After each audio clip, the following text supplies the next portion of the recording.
Bonjour et bienvenue dans ce nouveau webinaire animé par le CREAC en partenariat avec France Rénov'. Aujourd'hui, nous allons voir comment lire et comprendre un devis dans le cas d'une rénovation énergétique. Nous verrons premièrement comment fonctionne un devis dans le cas d'une rénovation énergétique, puis à quels travaux s'applique la TVA réduite, qu'est-ce qu'un artisan RGE et comment les trouver. Et enfin, une présentation d'un devis type. Un devis, comment ça marche ? Pour tout type de travaux, un devis est nécessaire. Cependant, les travaux de rénovation énergétique et les travaux dans le cadre des primes de l'État et des primes des C2E fonctionnent un peu différemment au niveau de la TVA, des artisans qui font les travaux et au niveau de ce que doit contenir le devis des travaux. Le taux réduit de TVA à 5,5% s'applique aux prestations d'artisans portant sur la pose de matériaux ou d'équipements ayant pour objectif d'économiser de l'énergie par l'amélioration de l'isolation thermique, du chauffage ou de la ventilation ou de la production d'eau chaude sanitaire. Seule exception, la pompe à chaleur RR, qui n'est pas considérée comme un système qui permet d'économiser de l'énergie, car il peut être utilisé pour de la climatisation, augmentant donc les consommations du foyer. Un bon exemple de cette TVA réduite est l'achat et la pose d'une pompe à chaleur RO, qui a une TVA de 5,5%, tandis que l'achat et l'installation d'une chaudière à gaz a une TVA de 20%. Un artisan RGE, c'est quoi ? RGE signifie reconnu garant de l'environnement. C'est un label délivré par l'État associé aux artisans en France spécialisés dans les travaux de rénovation énergétique. Passer par un artisan RGE pour vos travaux ou vos études énergétiques vous permet de pouvoir bénéficier des aides de l'État comme MaPrimeRénov', la prime C2E ou l'éco-PTZ. Comment trouver un artisan RGE ? Pour trouver un artisan RGE, allez sur le site de francerenov.gouv.fr, puis cliquez sur les annuaires, puis sur Trouver un artisan RGE, un architecte ou un diagnostiqueur qualifié. Le lien sera en description. Pour trouver le bon artisan RGE pour vous, entrez ensuite votre besoin, travaux, audit ou DPE, puis votre type de travaux, isolation par l'extérieur, pompe à chaleur RO, etc., et votre code postal. Il est important de choisir un artisan ou un diagnostiqueur de votre département et si possible qui est en activité depuis plusieurs années. Il n'y a aucune obligation à choisir une entreprise proche ou ancienne, cependant cela diminue les risques d'arnaque ou de travaux mal réalisés par manque de compétences.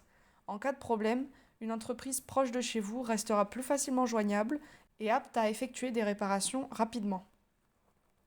On en vient maintenant à la présentation d'un devis type. Pour qu'un devis soit accepté en instruction, il doit comporter certains éléments. Si un élément important de votre devis manque, il devra être refait pour pouvoir passer à l'instruction. Les éléments à retrouver peuvent être séparés en 4 parties. Les mentions liées à l'installateur, aux travaux, aux bénéficiaires et au logement. Premièrement, les mentions liées à l'installateur. Il faut pouvoir retrouver dans le devis le nom, l'adresse et le SIRET de l'entreprise. Il faut aussi obligatoirement retrouver la mention RGE avec le logo de la qualification précise, comme par exemple celle de Calipac ou de Calibat. L'entreprise se doit d'inclure le numéro de certificat RGE. L'entreprise doit être RGE au moment de la signature du devis. La mention de la visite technique préalable est obligatoire pour MaPrimeRénov' et les C2E. Elle peut apparaître comme une ligne dans le devis ou une phrase du type « Visite technique préalable le ».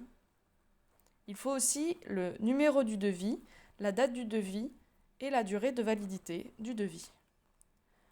Pour les mentions liées aux travaux, le devis doit être précis poste par poste. Il doit inclure pour chaque poste le type de travaux, les matériaux et équipements installés avec leur marque, modèle et nature, les caractéristiques techniques précises attestant de la performance énergétique de la rénovation. Donc par exemple, pour l'isolation des combles perdus, la résistance thermique doit être supérieure ou égale à 6 m² Kelvin par watt. Ou encore, pour une pompe à chaleur, on doit retrouver dans le devis le type de pompe à chaleur, son scope, son COP, le type de fluide utilisé et sa puissance. De plus, les mentions fourniture et pose doivent être séparées au niveau de leur prix. Pour les montants, il faut le détail du prix unitaire, de la quantité, du montant total poste par poste, de la TVA appliquée de 5,5% pour la rénovation énergétique, et enfin le total général TTC et HT. Les mentions liées aux bénéficiaires incluent le nom et prénom, similaire à celui entré dans les demandes de prime. On doit aussi retrouver l'adresse du logement concerné, la date de signature et la signature du client. Au niveau des mentions liées au logement, le type de logement doit être précisé avec la surface chauffée du logement.